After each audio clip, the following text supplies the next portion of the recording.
I had this babysitter named Veronica when we were kids. And in my head, when I was a little kid, I thought that Veronica was like 25, 30 years old. I was just talking to my mom the other week. I found out that when I was 10, Veronica was 13.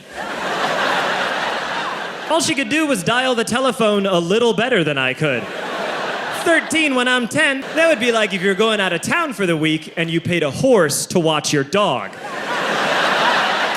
Like, all right, here is the number where we'll be, and here's where we keep the dog food, and you're a horse.